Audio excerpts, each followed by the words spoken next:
is a possibility of Jota, Maeda and Kun starting together. That would have been, I think that would have been perfect. Good news for you two at this point. You actually get the next 15 minutes off because I'm going to ask Chris about Rangers. You're meant to be a man in the know at Motherwell. Nothing happening. Very quiet. Very quiet. Very quiet. Going to start putting your name in for it. That's how desperate it's getting.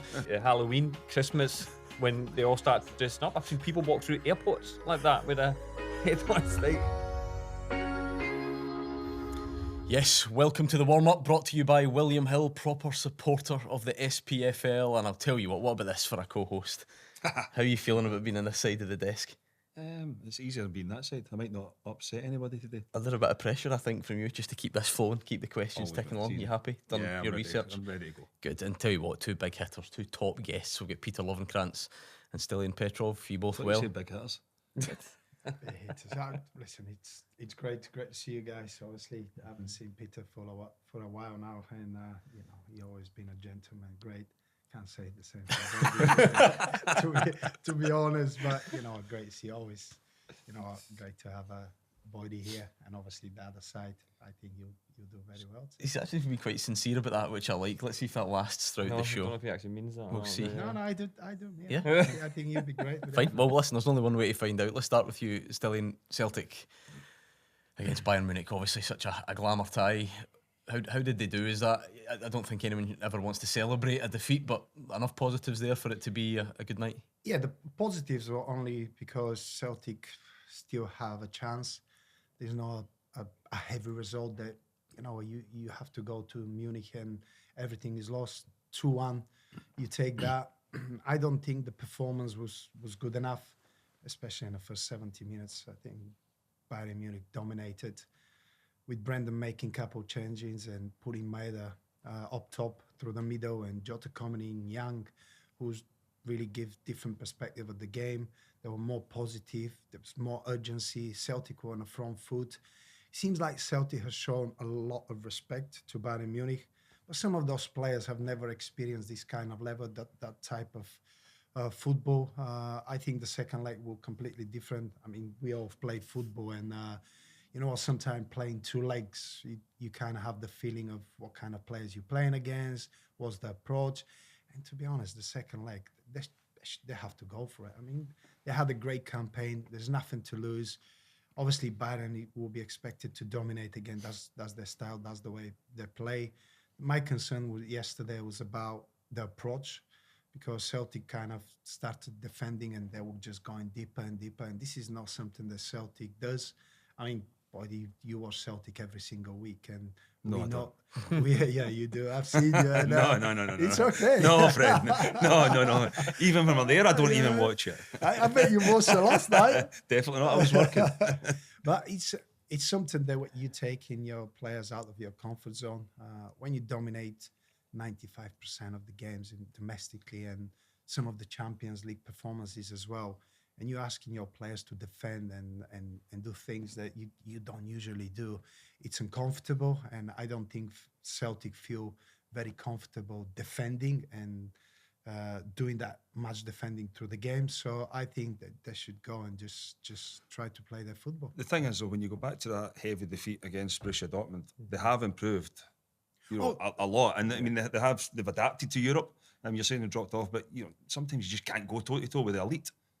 No, at home. I mean, you've played for Rangers, I've played for Celtic, and I remember Martin O'Neill, every game we've played in a Champions League, he just said, listen guys, we may be playing a top team, but I want you to compete, especially at home.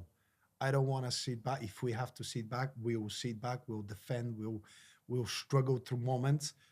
I want you on the front foot. I want to push, I want to get in their faces, I want to put pressure on them. And you're playing at home. And this is something that I felt yesterday with the fans. The atmosphere just died for big periods of the game, because there was nothing to excite them. Usually Celtic is on the front foot, they're creating chances, they're scoring goals. And yesterday as well, was that they were waiting for something to change. And unfortunately, that changed after 70 minutes, when that penalty claim, and that gave them that little bit of just to get the place up again. And he just for the last 20 minutes they had a couple of opportunities. Correct decision, though. Yeah, it Wants was to the argue right about decision. refereeing decisions already. To be honest, when I looked at the stat, but to be honest, we didn't even know what they're looking. Is he offside? Is he something that they've seen? But obviously, when we went into it and the first couple of looks, it was like, ooh, this could be a penalty. But to be honest, it was a great. I suppose in the broadest sense, Peter, even the biggest optimist in the Celtic support look at Bayern Munich, look at the level, acknowledge that winning that tie is going to be tough. So you're looking to come as close as you can. Is that why last night will feel, I was going to say, like a good job done, but the Celtic fans will be satisfied by certainly the way they finished the game, how close they managed to come within the match. And you never know, on another night, 5 more minutes, that you maybe get the feeling that they could have nicked something. When I watched the game, and I actually thought, going back to what you just said to me as well about you want the atmosphere to do something. They score after 1 minute, and the whole place goes mental. So you'd expect them to build on from that, even though the goal got disallowed from offside. The atmosphere should have been there from that, because it shows, right, we can go and do this. Okay, that's offside. Doesn't matter, we move on. But then they should have pushed. And I think the fans kind of expected them to do that, and they didn't. And then Bayern Munich took over and dominated the game possession-wise, as we know they were probably going to do. Everybody expected them to go and do that with the team they have and the players they do have. And I know it's that Celtic part, but we knew Bayern Munich, in my opinion, they were going to go and be dominant on the ball, because they've been doing that the whole season. But they didn't go behind. But for me, it's set up perfect for Celtic in the end. When they get the goal, they had another 5, 6, 7 minutes where they could actually have got another one, because at that point, Bayern Munich dropped. And they were kind of thinking, oh, we need to take this 2-1 now to go back home with that. And it gave Celtic that chance to go and push and get another goal. So I actually think it's set up well for them towards the end. And now they can actually go there with a bit of confidence, we can go and score against them. And they also know Bayern Munich's going to come at home and play defensive at home. So they can set up in a way. Now they've played against them once. They can look at it, analyse it. They can see how they play, what they do. And you can prepare better when you have played the first game. In my opinion, you can prepare better in that way. And now I think they can go there and they can actually go and hurt them maybe. But I do expect Bayern Munich to go through, but to give them a chance. Do you feel like as a team that's maturing a bit at this level, you mentioned Dortmund, there was probably a perception there for a while that Celtic were just constantly going to get swept aside by these big teams? Yeah, I mean, I think when you look at even last night as well, and I know the guys have touched on it, but I mean, Celtic did start on the front foot. They did try to get into Bayern Munich's half. They did try to pin them back. But the reality is, you're up against a quality team. Yeah. And it's easy. I mean, I think we get carried away sometimes because of Celtic's dominance at home and what they've done. And then you see them improving. But you've got to remember, I mean, Bayern Munich are top of the Bundesliga. Borussia Dortmund absolutely thrashed Celtic. Bayern Munich are miles ahead of Borussia Dortmund. But it shows you how far Celtic have came in a short period of time, especially at this level. Because there is. And, when you look at Celtic's team, the pace they've got would frighten anyone. And it's you can't defend against pace, because even if you sit back, there's loads of gaps in appear, and you get better players on the ball, and then you can start to make things happen there. If you squeeze high and then try to play them up, nowadays, players are clever enough. I mean, they've always been clever, but in terms of that run, because it used to be like 2 strikers, but because the wide areas coming in, Kuhn, his pace, Jota, when he comes on, his pace as well. But Maeda, I mean, it's incredible. It's incredible. He was. I don't know what he eats, but I tell you what, I want to have the opposite some of what I eat. Yeah. He reminds me of you, Chris, when you were playing. Is he the top goal scorer as well? At the moment, I think so. Is he better through the middle for you? At this specific game, I think so. I believe the way Bayern Munich play, everything goes through their centre backs, and Kimmich and Goretzka, probably on the return game, Pavlovic will play, who's another young, very promising talent as well. But I think when you have Maeda through the middle, it gives you a worry, because we've played, and when you play against players like that, your midfielders every time they're in the ball, because everything goes through that middle, everything starts from there. You have to be very aware of the way you're passing the ball. You're not allowed to lose the ball, because the sooner you lose the ball, everything over the top, Maeda will get it. And that's what happened. The sooner you went through the middle, he just given that little bit more directness and going for the goal quicker. With either was like more of a match for the centre backs of. Strength. He's want to use his body more. Yeah, and you need pace. You need somebody to turn them over. And when you win that ball, you you don't have to build up. What you have to do is just be direct, because there's so much space. Bayern left so much space, but just Celtic couldn't do it. And the other thing as well was just sustaining the possession when they have the ball. I think that would be one of the things that would annoy Brendan Rodgers after last night, because there was a few times like down the side where it ended up getting cut out, but it was last ditch. And if you can break that line, especially when somebody's running from centre pitch into the wide areas or from the wide areas in, it can cause so many problems. As you said there, like you always have to be switched on when it's pace. Of course, you're dealing with your but this defense. is and that level. This is the moments that makes the difference. Yeah. This is the moments that keeps you in a tie and gives you a chance probably to go on the return leg and just get something and be But positive. the way they played in Celtic, would that change because Maeda goes through the middle? Because when Ida plays, it's more a link-up player, in my opinion. When he plays the ball up, he links off. When McGregor comes through the deep runs and all that, the ball's going through with the third man runs up to Ida and he lays off, and then they go wide. But with him, Maeda being up there, he's not be the link-up player. He would have to threaten in behind. So would that change the tactics of the way they would play in build-up? Yeah, I'll tell you, that would definitely change. But I think the flip side of that as well, you've got the security of it going to Jota. Mm-hmm. Because Jota's the opposite from Maeda. Yeah, he He'll can want to dribble. get on it and then dribble. Yeah. So if you wanted to get it up there and stick there, it's going to the left-hand side. Yeah. I mean, yesterday I've looked at, you've got two midfielders there who have shown that they can do getting in the box late, Engels and Hatate. With either playing up there, he just closed the space. With Maeda playing and moving away, he opens the pace. So what we saw in the last 20 minutes, it's Engels and Hatate start joining more. Yeah. So they find a little bit more space. I mean, yesterday, even Engels or Hatate, they haven't even gone late in the box or trying to surprise the opposition. Everything was like just long ball. Yeah. But as soon Maeda pulls away, it just creates that player. So the two midfielders automatically goes up. But either being there, it just closes the space. Yeah, yeah. There's nowhere to go because it's so compact. Maeda through the middle for the away leg. Then is that the consensus? Is that the way you would? What would the 3 be to give Celtic the best chance? I think when you look at and listen, I was very vocal on Kyogo leaving, but when you actually take a step back and think about it, Maeda is Japan's #1 striker, and Kyogo can't even get in the squad. So there's an argument there to say that Celtic could improve. Yeah, it'll be different because Kyogo, and I know it's different types of football as well. I think Kyogo's a better finisher. He will sniff things out and he's got that instinct, as I say. But for the games that we're speaking about right now, especially away to Bayern Munich, Maeda will cause them problems. Because as a midfielder, if you know the ball's coming in and you've got pressure on you, you can just hook it round. He'll chase. Yeah. So even on top of that, it felt like all he had to do was close down the goalkeeper a couple of times, and then the full mood. Yeah. The full mood changed. Bayern became a bit more nervous. What would your front 3 be then? Is it you're certainly suggesting you liked Maeda? Even yesterday, I called it before the game. Do you think is a possibility of Jota, Maeda, and Kun starting together? That would have been. I think that would have been perfect. Mm-hmm. We don't know how fit Jota is. Maybe Brendan saw he's not ready for that level yet. He's not have the match fitness, but I would definitely start him. I mean, the sooner he come on, he picks the ball. You've got certain players in a team. I mean, you have the pace, and I love playing with the wingers. They've got pace, and if you're in trouble, that's what you look for. Yeah. That's what you look for. You just get it out there. They got one-on-one, and Jota just love taking people on. And the sooner you've got somebody to take you up the pitch, everything goes up the pitch.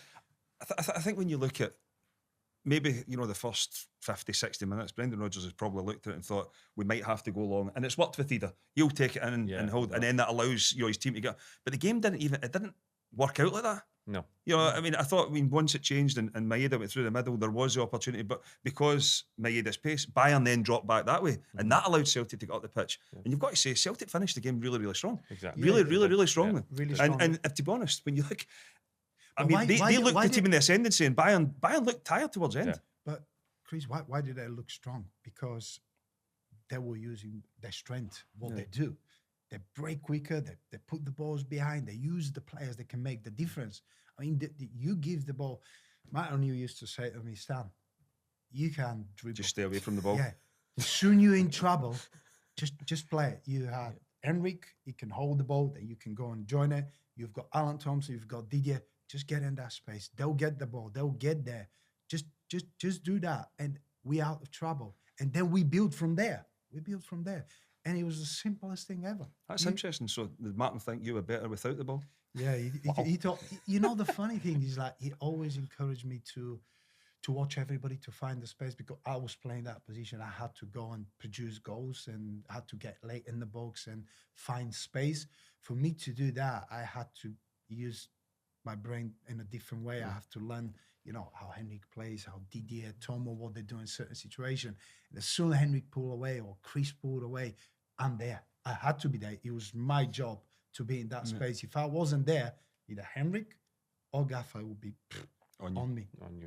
And it works. I mean, football it's about basics, and you don't change it. Yeah, you play against good players, and Bayern Munich have some. I mean, Olise, he was incredible. How emphatic is that finish? But that's why I think they need David Maeda up front, away over there, because also when you don't have the ball, the way his work rate is, the way he chases down, he will cause problem for them, and he can go after the goalkeeper. He's non-stop running. Instead of having either the defensive without the ball, he would do a better job, in my opinion, in that. So I would pick Jota and him and Kuhn up front. Bearing in mind that was. Do you think he ever gets tired? That's what I was going to say. I don't think. That's what I was going to. That's Maeda, who didn't think he was able to play, so played all the previous games. Does he get a rest this weekend? Listen. It's the reality is, we know where Bayern is and what Celtic is. There's a gap there, obviously, with the quality, financially, everything. And you have to really, I think Brendan Rodgers will be happy with that result, going to the return like with something to play for, because he could have been, we're forgetting to say Kasper Schmeichel made 4 incredible saves.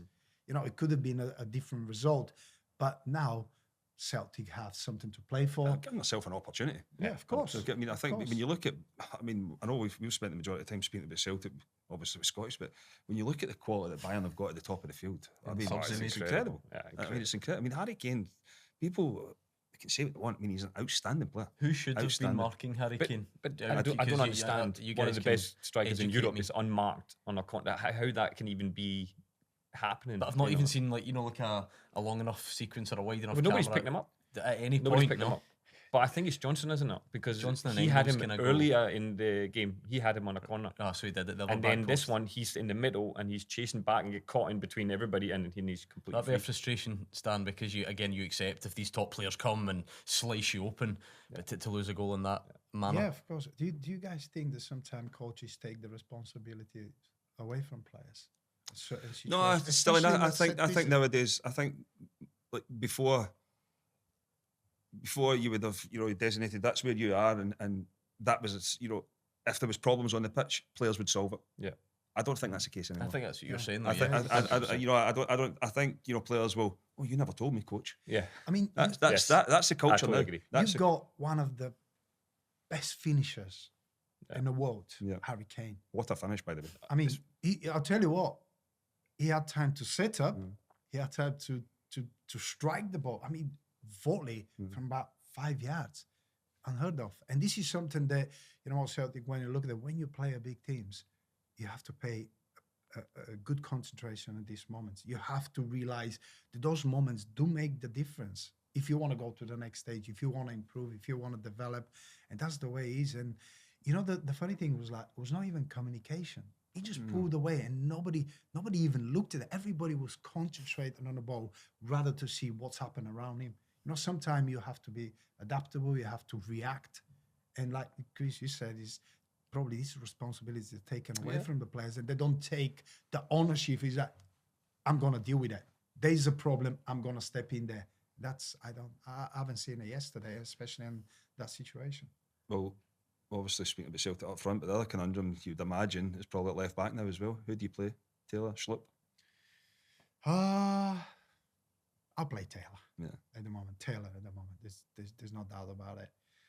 Yesterday I've questioned his positioning when Olise scored. Just pulling away from that centre back, and when you have a left footer, if Peter was playing there, his left foot was brilliant. And he loved coming in, and he can strike the ball. What you do, Boyd, is like you don't leave that space. Yeah. The sooner you pull away, you don't have to just stay in and just let him go on his right foot, or delay him, and just let somebody comes and help you. I know it's easy. In a way, though, he's probably thought to himself, I've actually done okay. And then he lasers it for 20 yards at the top bin. Yeah, but those kind of players Yeah, with it's that different. quality, they just change so quickly. And but Taylor definitely. So I think he's a good signing, but I think he needs to get up to speed with fitness. I and think he everything. struggled when he came on yesterday. He kind of gave a ball away a few times, and he did that even the previous game. I think he's trying to get used to the way of playing, the way Celtic is playing.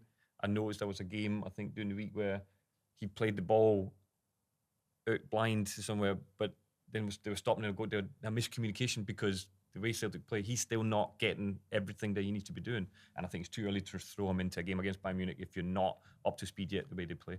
Good news for you two at this point. You actually get the next 15 minutes off because I'm going to ask Chris about Rangers.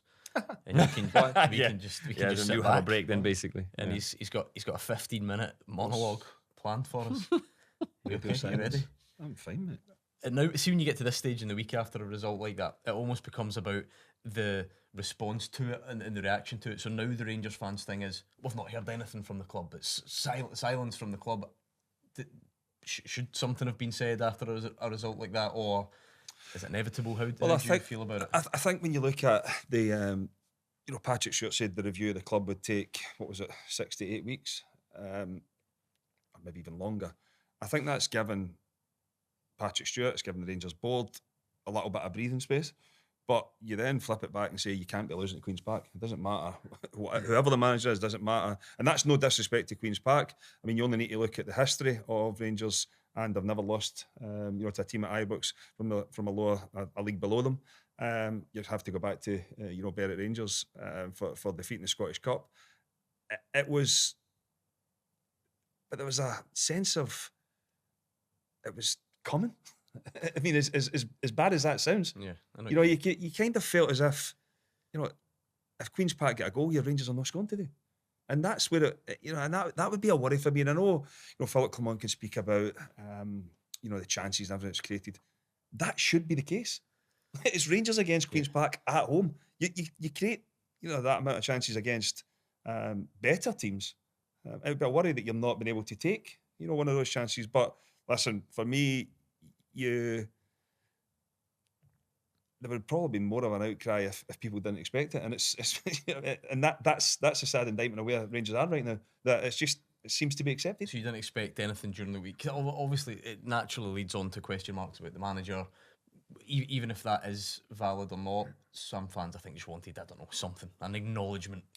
Is that pointless in the end? Yeah, but I think you have to be careful as well as a board that after every result that you're not coming out and saying, "Oh, we're going to do this, we're going to do that." Because then you might need to do it again in a couple of weeks. Correct, because you probably will have to. I mean, let's not get away from it. Rangers away from home in the league have been terrible, albeit managed to turn it around against Dundee United.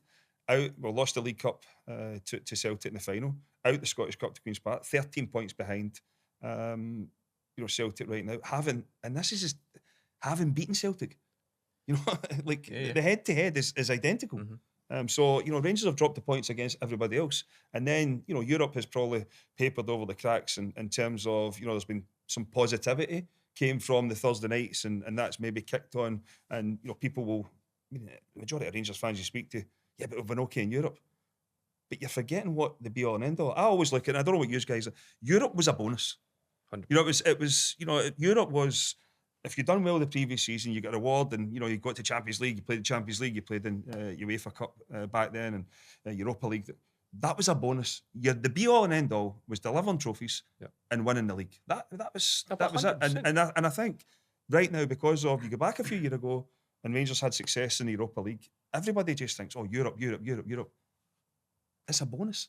Domestically, Rangers have not been good enough. Realistically, they're not going to get medals this year. No. We're not. Going to silverware again. That is it's a season where, like I say, 13 points behind Celtic. That's not acceptable in that way. So that's gone. 2 cups you're out of. It's gone.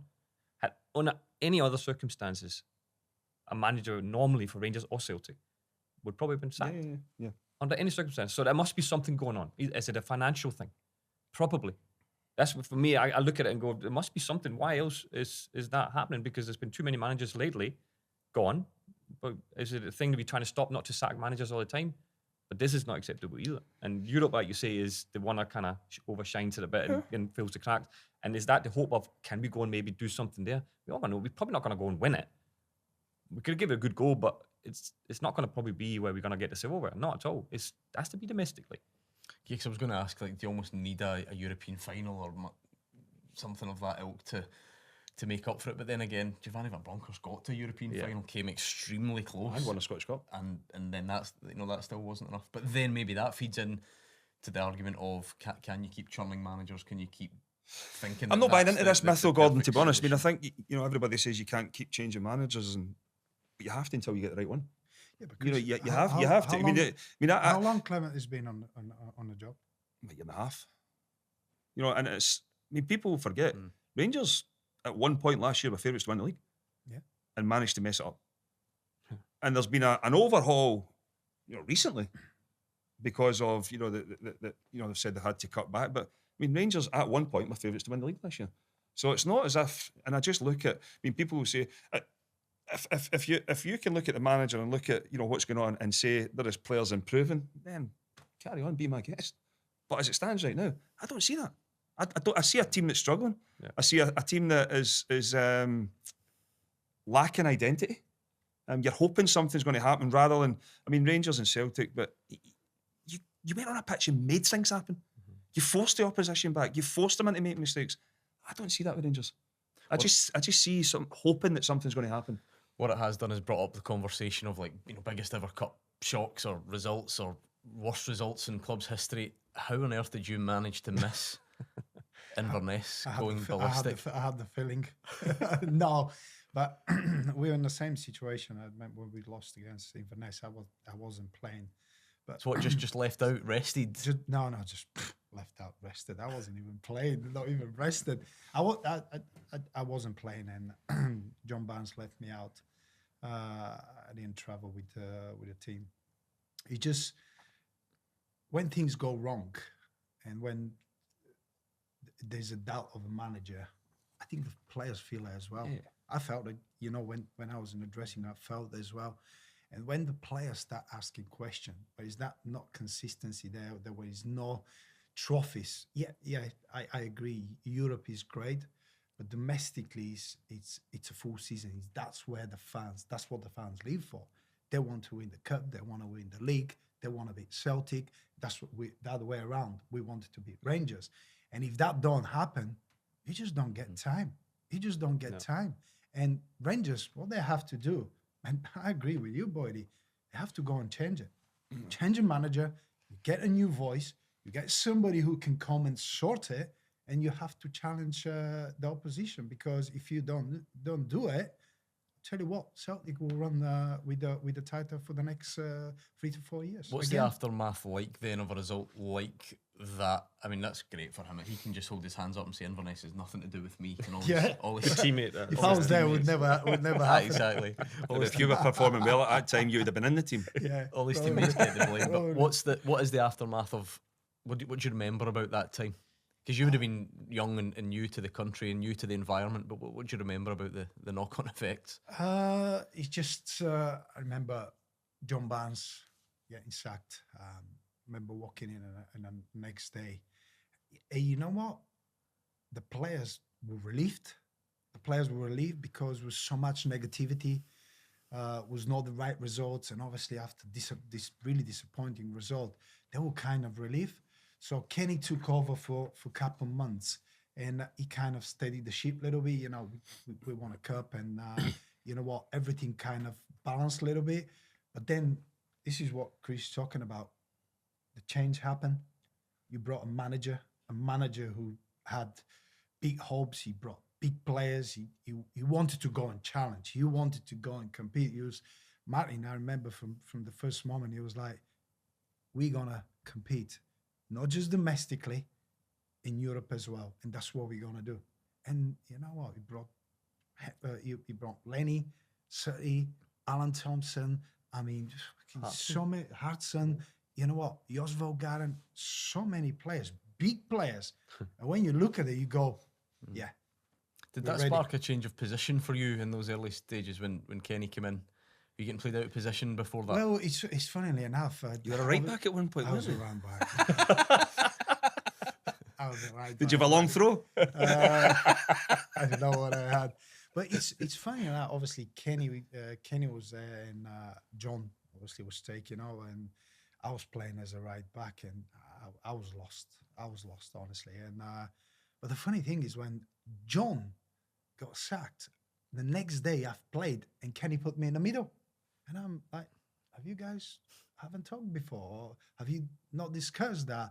And it was really strange. But there was, when you lose games, when you don't win trophies, especially at Celtic and Rangers, there was always question. And the problem comes when the players start asking questions. Fans will always demand fouls, but we as a players, if you come to a club like Celtic and Rangers and you don't win, you start asking questions. What's happening here? Do we've got the right managers?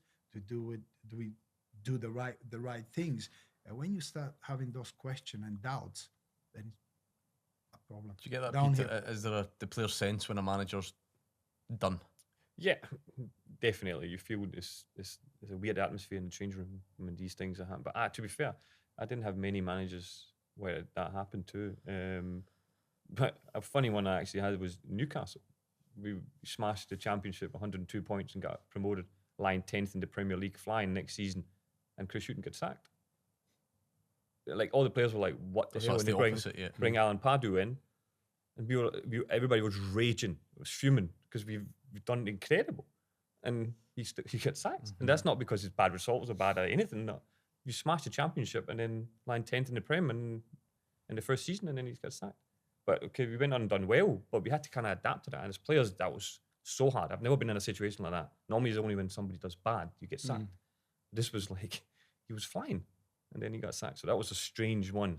But I do feel like in these situations, when you are around a manager, and you can feel the manager as well, though, the way he comes through and does his interviews, in my opinion, when I hear it afterwards, stats, 30 shots on target, or whatever it all is, that's for him. Like, it's not that's not do me. That he's putting all the pressure on the players by saying that. And I don't like that. And I feel like, no, well, why do you have to come and justify that? You're coming out saying that because you're trying to justify your job, not protecting what's going on, kind of thing, and just going, it's not good enough for all of us. I think as well, and I mean, you don't want to see, managers and the players that's happened before, but when you see the scenes back at Ibrox as well, and when Philip Clement's walking out, like, you know. I mean, it was Some of that stuff's miles out of order. But that's what I'm saying. It's 100%. I mean, nobody deserves, with that to take that abuse. No. But add that into the factor that, the Rangers fans are frustrated, and that's what happens when it's at a stage right now where I just can't see. I mean, I said it a couple of months ago. I didn't see any way back, and the reality is with Rangers and Celtic in Scotland, when they're going through a bad period, they're never, ever, ever going to lose 5-6 games in a row, and that's then usually when the pressure comes on for managers in other leagues. But because Rangers Celtic are too big and far better than the rest, they're never going to go a period of time when they lose games. But when you take isolated games like the Queen's Park one, that's when it goes into crisis mode, and that's what it is. I mean, because it's been a build-up of Rangers away from home, has not been good enough. Added into the fact, obviously, lost the League Cup final, and then knocked out, from Queen's Park. It's just angry. Everybody's angry, including myself. It's funny you're saying about losing certain games in a row, and that I think it comes to the end of it. By end of the season, if you don't end up with a trophy, you haven't done your job. Here, certain Rangers, you go to, Newcastle, you expect that, okay, we have to do that in a certain way. Now There's different objectives. Yeah, 100%. Objectives is like, you have to win trophies. 100%. And that's the way it goes. By end of the season, you've been in Europe, you've played domestically. If you don't end up with the trophies, the fans demand, you haven't done your job. Unfortunately, that's the way, and that's the pressure. And when you take the job like Celtic or Rangers job, you have to know that. Here, second best is not good enough. It's just not good enough. We've played, guys. You know the pressure, you know the demand. It doesn't matter what managers say, stats, how well we played, what we've done. This is got out of the window if you don't get trophies. Yeah, I think you're 100% right regarding that, because there's been times where players, and we've all been there, where Rangers fans or Celtic fans will make you out to be the best in the world at one point, and then during the week, if you lose a game, you're the worst. Yeah. I mean, there's somewhere in the middle. 100%. But the reality is, if you're not winning trophies, then you're going to be questions asked of you. Yeah. But do you think that, I'm going to put that over to you, Boydie, then. Do you think the team's good enough? Is it the manager? Is his tactics, whatever? I think sometimes he's actually quite good at what he does, and I actually like it.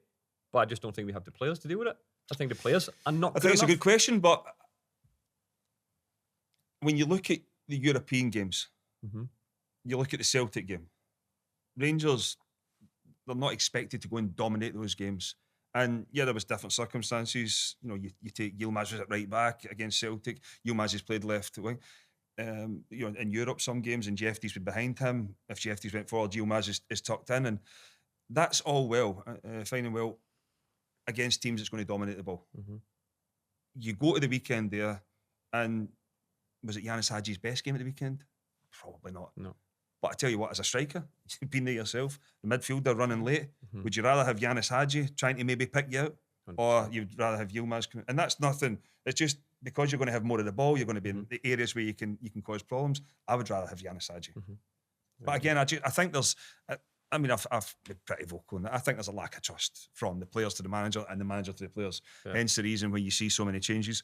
You see so many changes at half time. And that can happen when you're on a you're searching for the results, you're searching for a team to get your results, but it's happening far too often at Rangers. The substitutions at half time to try and get back into it. You look at, for example, Celtic made 9 changes last weekend and still won comfortable enough. Exactly, yeah. Rangers, and I know you could say they maybe played 1 or 2. Bailey Rice came in. There was 1 or 2 that has not been playing regular, but it was a team that would normally play. Yeah. You could argue that team would play. Yes. I mean, that team might play again. Take Bailey Rice out because by the middle of the second half. Yeah, 100%. The warm-up brought to you by William Hill, proper supporter of Scottish football. Right, we're going to do something a bit different this time because we often do the Rondo. You've done the Rondo before, the 5 quick-fire questions. You've done the Rondo before, so we thought we'd just do something a bit different. We're going to look at some of the best pieces of social media from across. I've seen that one. Across Scottish football. Desperate to get yourself. See if you think I picked this. Yeah, you did. Sorely mistaken. You did. Do you want to know it's annoying? I actually missed this at the time. So I've been live on air. I wish I had spotted it. I didn't. I only saw it after. Yeah. So the key is at the bottom here, Peter. The caption along the bottom. Someone wrote into the show to say, today is my 30th birthday and I booed the birthday card that Rangers sent. Does anything sum up how the week has been for Rangers fans when you open the envelope? Boo the birthday card. Did even you manage a chuckle at that? Almost. I mean, what is it with some people? Yeah. By the way, the only thing I will say is at least it wasn't Santa Claus. Yeah. See, exactly. You had to get his dig in there. Yeah, so in Scottish football, we're putting Santa Claus and birthday cards. I'm annoyed that I missed that at the time. Michael, I hope you had a good birthday. I have to say. And I hope it's true. Well done. Right, okay, let's take a look at the next. Oh, this is fantastic. Amazing. Tell me you two have seen this. I know Chris will have. Look at the guy in the middle. It's amazing. Is that the most energetic throwing of the hand gesture you have ever seen in your life? That's a workout. That is brilliant. Somebody's granddad as well. Yeah. They've walked into his school and absolutely raging. Look, it's so aggressive. Amazing. So you're devastated. It's a passion. It's a passion. It's a passion. It's a passion. Can you imagine going home? Missy says, "How was the game today?" It was fine. He's probably had a tough day, leaving the home, and then he's gone there. He's gone well. You know what? Social media can be so sad sometimes, but sometimes can be so cheerful. I'll tell you that. Imagine if you hadn't told him Missy was going to the football. He's like, he's doing something else, and then he's getting caught. I've got an important meeting. Well, it does look as if there's a spare seat next to him there as well. I've got a meeting in Paisley this afternoon. But that's what you two said when you came. You love the passion of the fans. Yes, yeah. Nothing says passion more than an elderly, middle-aged, I don't want to offend him, gentleman throwing the double Vickies. Brilliant. Great. Well done, Tom. Hope you enjoyed his weekend. I like this. Have you seen this? Yeah, I've seen this. Yeah. Trevor Carson's goal kick. The dog's excited. Is he going to play out for the back? The anticipation. Do you think he did this all night? Yeah. Clearly the guy's just sitting there with his phone. Brilliant. Look at that. Imagine thinking Trevor Carson's goal kick has ended up in your spare room. Oh, there it is. It had to be. This Peter. This is brilliant. It's mad. Everything you It is achieved mad. in your career, and I'm ashamed to say this is the bit I've been most excited about asking you about. I mean, It has lived on. I've got a dog that's famous and more famous than It is myself. it is at the darts. It's mad. I was going to say let's provide some context for anyone who doesn't know, but everybody knows. Let's take a look at the original as well. The original masterpiece from where it all kicked off. Can we take a look at the next one? Here it is, I think. Honestly, it does not... It genuinely... it doesn't need explanation. It is so good. Peter puts up a Honestly. picture of his dog, Yeah. hopefully grows up and scores goals against Celtic, just like his old man. And of course, the next picture just tells everything you need to know about social media coming into its There it own. is. There's the original, and of course, with the Rangers strip on instead of. Right, talk to me. When did you realise that was such a? When did you realise that was such a big It deal? went mental again. Like it comes in waves, and then suddenly, especially Halloween, Christmas, when they all start dressing up. I've seen people walk through airports like that with a head on. It's like, and I get sent them all the time. So that people send it to me on social media, and my kids now in school when they go every time they go to school, people are like, "Oh, I'm gonna dress up as this next," and I'm like. And he died, my dog died 5 years ago, 6 years ago, and he's still lived still on. flying. But Yes. it's like proper worldwide fame. That though, we're I not know. talking about a niche I know. Scottish football thing. And he's actually been sold because when I went down to Newcastle game against Wolves, and on social media I was going down. Somebody's done it with a Newcastle Newcastle jersey. strip No, on. no. God. Shame on you, Newcastle. But This it's is our actually thing. a wee baby, like a wee kid standing with a dog in a Newcastle. We need to kit. find that. I mean, he's been sold. Do you think somebody get that as a job, like getting these members? some of and the things on social media is yeah, amazing. It's mad, but when I seen it at the incredible, darts, I was like, "No way, this is not true." It's at the Amazing. darts. It's absolutely Because I brilliant. think people like these kind of big accounts on social media. I think they genuinely have that as like one of the finest examples of football Amazing. Twitter anywhere. Amazing. Has anyone ever tracked down the guy who made the initial mistake? I don't know. What was I his have name? no David idea. Ashcroft. But I think he deleted his post quite quickly Oh, did after he? what's happened. I don't know, but I've got a big heard surprise something. for you who next week's guest is on the warm up. get him in? You get him in? I don't know. We By the should. way, I actually got somebody's got it tattooed. No way. I swear to God, it's got it sent on my phone. I have it on my phone. you go. Somebody's Get it got past That, that picture. no, it's it's that picture basically, but it's very poorly tattooed. But it's basically a dog head and body like that. No Ranger strip, but like so on a calf or something like that. How mad is that though, right? It's Because now- When do you think to yourself, I'm going to walk in, can I get a tattoo of that? That's a Magaloo shout that, and that must have been on a holiday or something like that, and then drunk, a few stumbled Which in. tattoo artist will actually go through it and tattoo and make that tattoo? Honestly, people pay for anything. But you guys would have started, obviously, though. I'm going to get semi-serious about it, where social media is not really a thing. You do all the great things you do on the pitch, and Yeah. you're equally as well known for this. That must be so surreal. It's mad.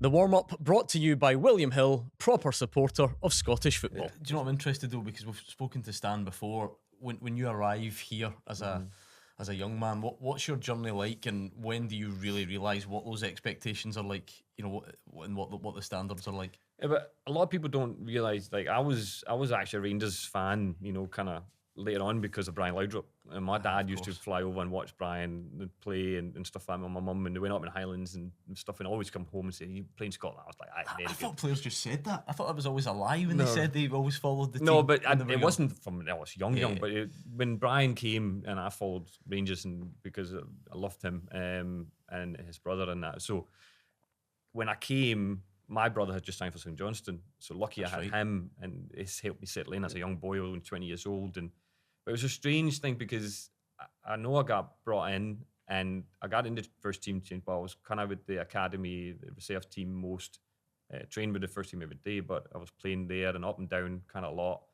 And I found out that it was actually, the Advocate had no idea about me really. It was David Murray who brought me in because of Brian Laudrup. So Brian had told him to go and get me. So the Advocate didn't really know anything about me. And that's why I get put on the left wing because of my pace. Well, I was a striker all my life. I've been up front playing number 9 all the time, but I was running it there. So there was a lot of changes for me for like I had to deal with for being used to just scoring goals for fun and young coming through and everything's just going like this to come to Rangers and they're like, what the hell is happening here? I'm out at left wing. I was just in the end happy to get a blue jersey on, just play, because I did look at the team I walked into with the superstars that was in it. You know, it was ridiculous. So in the long run, did it help you? 100%. Had it not been for Arthur Newman, probably, and I don't tell him I said that, but it'll probably come out now anyway. But he helped me so much because he was my left back, and he basically told me, I don't want to see you anywhere near me. Just focus on going that way. I'll deal with the defensive. Just listen to what I tell you, and then just go and do what you do. And it helped me settle down so much. Had I not had that kind of guidance and help from players like that, then I would have probably been lost out there trying to figure out what I'm doing in a 4-4-2 in the left wing. You know, we've never done that. But it probably also got the goals that I get because I was a striker in my head. So when you look at crosses coming in, I was attacking front post, and I was there all the time. You know, back goals, if you see the goals are scored, it was crosses coming in, I'm in there. Don't see that now with wingers. They're hanging about outside and waiting and all this. But that was because in my head I was playing the wrong position for 5.5 years, basically. Except when we played Celtic, you put me up front and then back out again against Falkirk next week. You know what I mean? It's like, because of my pace. But it was for me, I loved to get used to the atmospheres and the expectations of Rangers. Who told you about that then, if you like? Because that's something I've heard this week, and I'll never understand. I'll never know how true it is.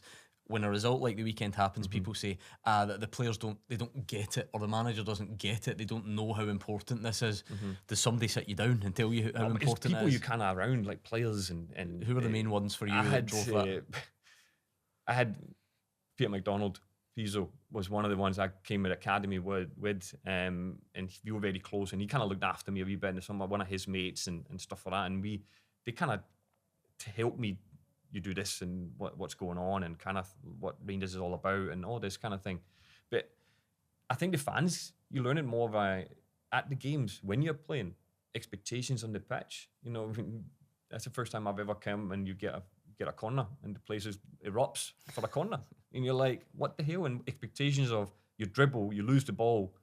If you don't go and get that back, there's 50,000 telling you better go and get it. You know, it's like you shouldn't need to be told then. You should exactly. You should just get it. Yeah. You feel it. But I think you when you go into a Rangers, I mean, obviously I was from coming out today, but I mean I knew what it was. But when you look at players coming in from overseas, sometimes as well, you're brought into a culture. Yeah, and you look at the majority of ones that have had success buy into that straight away, and they'll just continue that trend. And you look at Rangers right now, and it might be the case.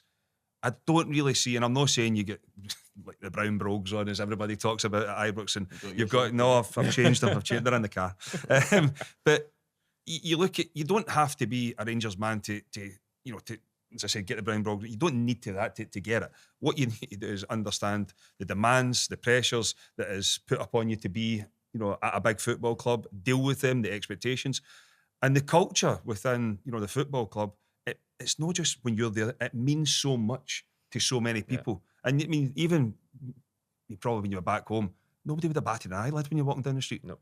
Whereas, you walk down the street here, and if you've lost a game, you're getting absolute pelters. 100%. But you then, there's something inside you that tells you, I need to improve here. Yeah. Because it means so much to so many but people. It's also staff.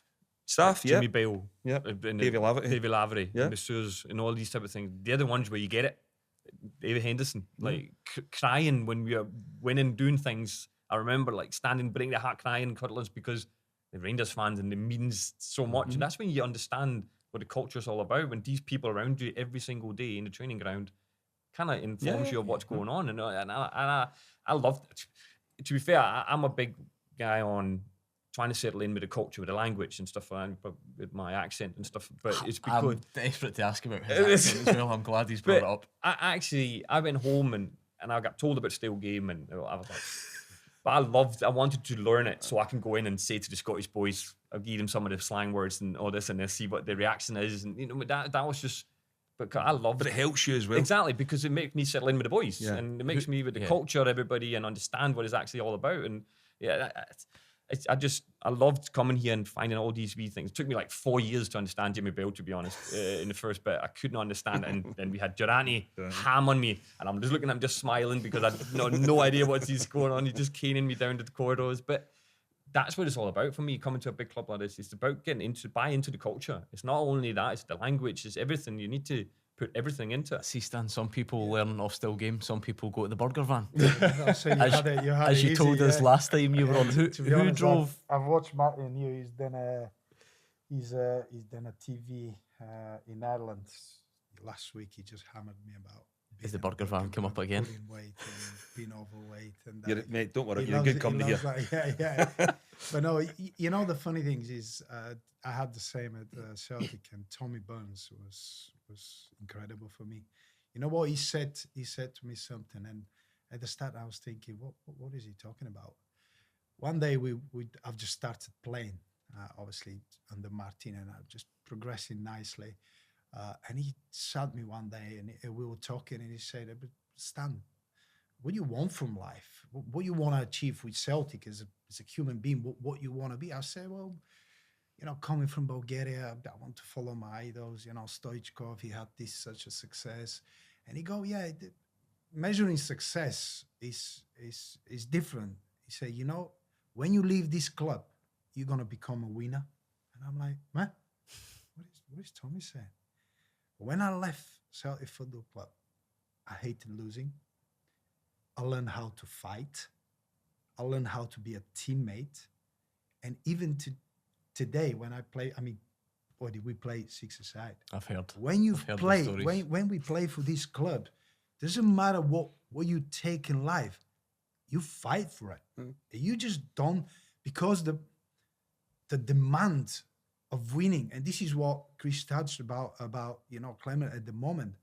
You know what? You can go and say whatever you want, stats, you can give it that, but it's about winning. Yeah. These two clubs is about winning. Yeah. Fans come here every week, Celtic Rangers fans, and they want you to win. So Tommy Burns knew that your standards would change forever. Definitely. After that experience. Yeah, and he did. He did. When I went to Villa, I remember my debut. We drew 1-1 with West Ham, and everybody was smiling on the bus, and everybody was happy. I was like, huh? That would never happen, because Chris, we know when we played, he's like, you lose one game, and you lose it against Rangers, the league is over. They won't make another mistake. There's not now, it's 13, 14, 15 points. No, you lose one game, the league is over. And you clarify something though, like Stillion's never beat me at 6-a-sides. And does he take it well? That's questionable. No. That's to be fair, back then though, but the teams, when you and me played against each other in that time, the two teams were, you done well and we did well, and it was, I actually remember driving, listening to on the radio, you were playing away, and I had to pull over because they were drawing one each, and I pulled over and I'm thinking, we won the league. Because they actually drew a game, that it meant that much. That you were that close. There was one of them just slipped up with a draw or whatever it is. Mm-hmm. You were thinking you're winning the league because we lost 2 games a season. Back then, it was mad. But that was the high standards, I thought. Yes. Back then, of the two teams was so good that, it cost that kind of expectations of the fans. That was probably the high point of the competitive rivalry, wasn't it, in terms of how close they were? What was that like? Because you kicked off the show saying how great it was to see Peter, and he's such a gentleman. But then, we got on so well actually outside. But when you play, of course, on the pitch, it goes when you play and meet each other socially. But afterwards, we always I'll kick the shit out of him if I can catch him. But no, he's you respect. I'm good body, great respect. Barry Ferguson, we had many conversation about, coming together, kicking each other, and, fighting for what you believe is right for your club. And this is winning titles, making sure that, when you walk out that pitch, the fans will be proud. This is what it's all about. But, when we go on that pitch, you forget about everything. Yeah. You become a different animal. You just fight to be better. But outside, I've seen many of the players, and, really good and going well. Yeah, we hated each other when we go on the pitch, and that's normal. That will never change. That will never change, and that's the way it should be. Because that was like the Rickson, Thompson firework era, all that sort of stuff. So what do you remember about the dynamic of the rivalry then? But you know what? There's no characters anymore like that. No, it was there's mad. not. You can't do anything now. Yeah. No. Everybody just looks to be offended, don't you? You can't say I'll do anything. No. And as I was like, VAR. Imagine they had VAR back then. Like, I think maybe you see the cup final. That's easily 4 red cards in that cup final, but it wasn't even a free kick or nothing. That's just the way it was back then. It was a battle every time we played each other. It was mad. It was crazy games, and 2 good teams going at it, basically. And that, like you say, it's characters. It's people just playing in that. I wasn't one of the big characters. I was more quiet, but I was big characters in our change room and their change room, and it just made the whole thing incredible to be part of. You remember, you said, you two always got on. Do you think there's like kind of loose similarities there in that you were young men who came into this environment from outside, but both really got it, both embraced it? I think that's where that kind of mutual. Yeah, probably. But I think it's, like you're saying, it's about how you are as a person, I think. You know what I mean? Like, I'm a quite easygoing person, I think, anyway. And I know when I'm on the pitch, I know I'm there to do a job, but as soon as that whistle's gone and you go in, then, if a nice guy is there, like Stiliyan was, we maybe met each other a few times out, and we always just be cuddling a drink, and it was, great. We got on well, and not I done that. Some of the other players I met wasn't like that, but he was. Oh, go on, name names. Yeah, who did they not give a big cuddle to? The funny thing is George Alberts. I loved watching him. He was a great player, and he was a nightmare. He used to be so nasty, arrogant. You know what? Outside the pitch, it was brilliant. I saw him a couple of times in the restaurant after the games, and he's so quiet, polite, and everything. He used to call me little shit, get up. He's all this and that, and I'm thinking, who is this man? And I see him the week after. He was like the nicest man ever. And I'm thinking, You must have gave him a packet of cigarettes. No, but this is what it's all about. You listen. When you play for certain Rangers, these are good players, and you have to respect that. You have to respect that. I was going to ask him who's the player that you sort of clashed the most with, that it wasn't like that off the pitch, but I'm a bit worried your list is going to be long. Everyone. How long have we got? Everyone. I know. Yeah. Any that I spring clash to more mind? with people nowadays than I know, I did on the pitch. That is true. I can't remember. I was nice on the pitch. Don't who believe in that? No. Yeah, I was chirpy, but because they always knew. Could maybe give me some, but they knew I was going to score. That seems like a good time to move on. When you can strap somebody up with a goal, then that's the best thing to do it, isn't it? That's it. You're talking on the pitch. That was it. I don't believe Well, that. let's but move I on to say- these fixtures. Let's have a look at what we've got. Celtic against Dundee United. Daizen Maeda just going to play again, is he? Fit? Everybody fine. No one needing rested after. No. Did you find that? I think maybe we did talk about this before with you, Stan. Can there be an emotional kind of drop off, or big Champions League night? Back to the bread and butter of the Premiership. Is that hard, or does the fact that it's at Celtic Park make it a bit easier? Emotional drop off.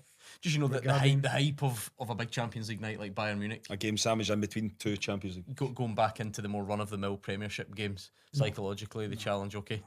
I think I've said it before. I mean, me and Chris done a couple of things together, and I said I think Celtic is well ahead.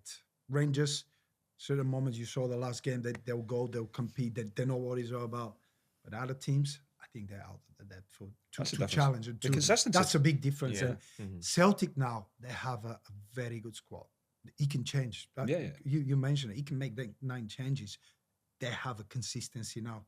They've played a certain way. They dominate games. So I don't think that. And I could think the happen. key thing is as well, I mean, I know Kyogo's obviously moved on, but he just came back in. But it's in that midfield area as well. Where Celtic dominate, and when you look at Callum McGregor, Hatate, Bernardo, Engels, McKeown, they can change. They can change. There's so many options What in about there. Dundee United? Are they your favourite for third still? Is it all a bit tight now? How are you? Good question. That come down to this game. I honestly don't know. I don't know, because there's the inconsistency from the rest. I mean, you look at, Aberdeen haven't won a league game in 14, and they're still fourth. Dundee United have dropped points in recent weeks as well. But there's a few big fixtures though when you look at them, when you see it. I mean, Dundee United going, you wouldn't expect them to get anything. Aberdeen, they need to find a victory from somewhere. Yes, obviously the cup last week, and I thought they done well against Dunfermline, but we've seen it before in the cup. Aberdeen get a result. I suppose Dundee, Dunfermline would be, well, obviously Dunfermline's it's a harder task than they faced in the previous round when they beat Elgin. So everyone is going to ask the question, can the cup spark something I'm not so sure, Gordon. Still not sure. I'm not so sure. I mean, I think when you look at, Dundee obviously got thrashed last week at Celtic Park, and the Hearts one you could probably put down as a freak result as well, because prior to that, they drew with Celtic, they drew with Rangers, they'd knocked Dundee United out the Scottish Cup. So Dundee at home have been on a decent run, apart from that Hearts game. Albeit it was 6 goals, and Tony Dock would have been raging with that, and then to go and back that up again, at Celtic Park. But I think Dundee will get 3 points here. I just look at Aberdeen and Jimmy Tillene again, chopping and changing quite a bit. He needs to get a settled team. It's a worry for Aberdeen. You think Dundee they won't bother about Celtic result? Anybody can go at Celtic Park and concede 6 goals. Yeah. And it's maybe you want to see a reaction and playing at home. Aberdeen with that form. I think Like game at Rugby Park. Are you? Well, go on then. I was going to skip straight ahead and No, I think my Motherwell gripes out the way. But if you want to go Kilmarnock, you take us away. Obviously, where they both are on the table. It's tight, and both St Johnstone have obviously had a couple of probably want to play Motherwell every week. Yeah, I'm glad you mentioned that. You can start mentioning 6 pointers. I think to use that long. See that, I think game? For St Johnstone, obviously they've still got the cup, and but Kilmarnock, I think Derek McInnes will be looking at this. I think St Johnstone have beaten Kilmarnock twice this season already.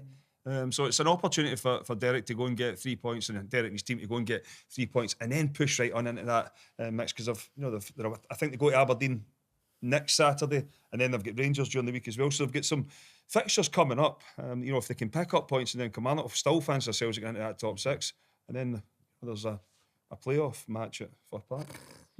The league table at the moment is a bit tight for comfort, close for comfort. I will concede that. Are you surprised? Well, this is the beauty of this. Maybe by the time people watch this, Motherwell will have a manager. But as we sit here, they don't. They had the weekend off for the cup because they were out, as you reminded me of the St Johnstone game. Did you think they would have one in place by now? Yeah, I thought they would have. Search, yeah, it has been. Obviously you've got the transfer window that they were probably dealing with a few things behind the scenes there, and it's been that Celtic game, and then there's been a period of time now. Yeah, I always think when you're out the cup or there is an international break, that's the time to get a manager in, because that gives them a week leading up to. This game's huge. If Ross County have to go to Fir Park and get 3 points, then all of a sudden it's tight again. Motherwell dragged back in. Well, they're in it anyway, but they're pulled right into it. But yeah, I just always think if you're the owners or the board, the chairman, whatever, get it done when you've got an opportunity to get some time in the grass, get used to your players. But they might be close to doing it, but we're not close to finding out who it is. It's been very quiet. It's been very quiet, as you say. You can always just edit this bit out if Motherwell appoint a manager in the next 2 hours. We'll see. We'll wait and see. There's meant to be a man in the know at Motherwell. Nothing happening. Very quiet. Very quiet. Very quiet. Gonna start putting your name in for it. That's how desperate it's getting.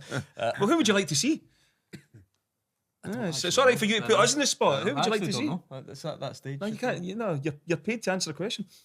I saw Tamuri get Spire's name in the papers this morning. Former Newcastle man. You'd like that? Just if we could see somebody who's kicking the board, the advertising board celebrations, that would be enough for me. That's all I'm looking for.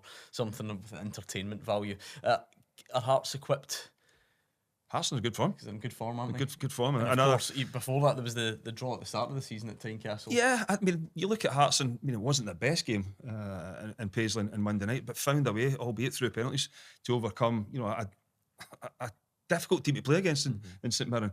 Found a way to get through to the next round of the cup. Obviously got a home draw as well, so they'll fancy their chances of getting to Hampden. But back to league business at the weekend, and Hearts have got to look at Rangers and think there could be a bit of a vulnerability there. See if you are Hearts, but managers will never say that, obviously, because they don't want to set it up. And I think Neil Critchley said during the week it was the opposite. The wounded animal type thing, Rangers backlash. But if you were a Hearts player in that dressing room, would you sense a fragility about Rangers because of the Queen's Park result? Of course.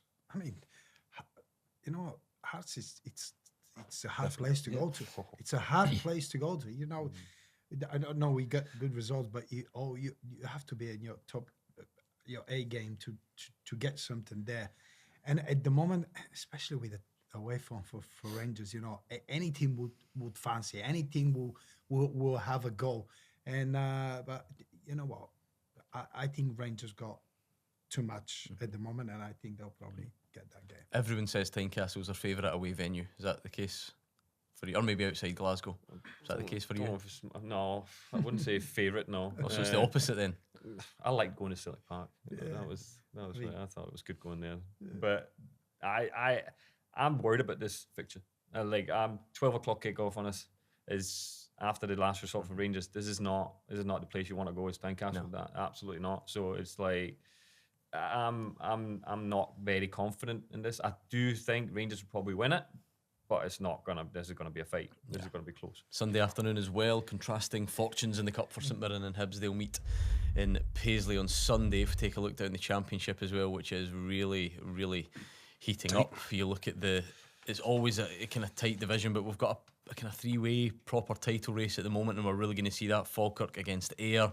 Scott Arfield comes back, scores his first touch, scores a Fairy tale hat stuff, trick. wasn't He's it? got the emotional number on his back. Yeah. That's a cracking fixture, it isn't was an unbelievable weekend for Scott Arfield. I think to come back and, as you say, your number, and I think he phoned the family as well to make sure it was okay because they've retired the number. So for him to wear it, fantastic. And I'm pleased for because sometimes when you've been away and you go back somewhere, people just expect, and that's exactly what he's done. It was a big game, Falkirk United. Interestingly enough, though, Falkirk, you look at they've still got Ayr to play twice, but they don't have Livingston to play. Ayr have got Livingston twice, and I think Livingston twice and Falkirk twice. So, I mean, it's tight right now, but Falkirk will still fancy themselves as favourites for that league. Livy have got themselves back in as well, still in the Scottish Cup and a Challenge League Cup final to look forward to against Queen's Park as well. So, I mean, there is still quite a bit to play for in that Championship, but, you look at Falkirk and how far they were away, I think Scott Brown, deserves enormous credit for getting Ayr United back into it.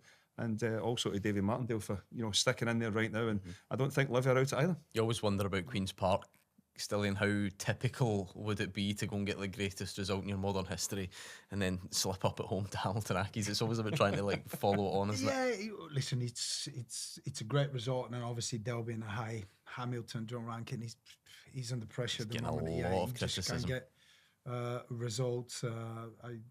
Obviously, there's a Bulgarian player in Hamilton, and obviously I follow it quite closely. It's You got your strip? Knows everything. No, I'm just following it closely. Obviously, I speak to him a lot, and they're under a big pressure at the moment, and they do need the result. But I think Queen's Park, I think after that result, they'll be on a high. Yep, let's take a look League One as well. If it wasn't for the points deduction, Inverness and Housemuir, would be the top two meeting if it wasn't for the points deduction? Yeah, I mean it would, but I think for me, I think Arbroath have got a sticky start, and then they've kicked on. I do think they've got a couple of games in hand as well. You'd expect them to get themselves back on top and kick on from there. But I mean, for Inverness, when you look at the points deducted, I mean, what are they, 10 points behind with? You wouldn't rule it out. It's going to be very difficult for them getting that playoff spot, but you just never know because they've managed to keep hold of the majority of their players as well. So you never know, but it's going to get to the stage where they're going to need to win every game. Yeah, big weekend across the country. A final look at League Two as well before we move on. The alternative Edinburgh derby, if you're that way inclined, Edinburgh City against the Spartans in there as well. So big games all across the SPFL. And lots to look forward to. Back to league business. Peter, anything to add on? No, I think you covered every base. I think there's a big Elgin City fan. There's a Danish boy up there, isn't there? You happy? Yes. Happy as can be. Good. Enjoyed that. I've told you he's going to be good. He did okay, didn't he? Out of 10. Very good. Passable. What would they got on the paper on a Monday morning? 10 out of 10. Not 10. They never 10 out give of 10. 10s. After a few, then I do. No chance. Anyway, thank you to Kris Boyd. Thank you to Peter Lovenkrands, Stiliyan and Petrov. Enjoyed that. Make sure you continue to like and subscribe. We will see you next time on the warm up. Thanks for watching.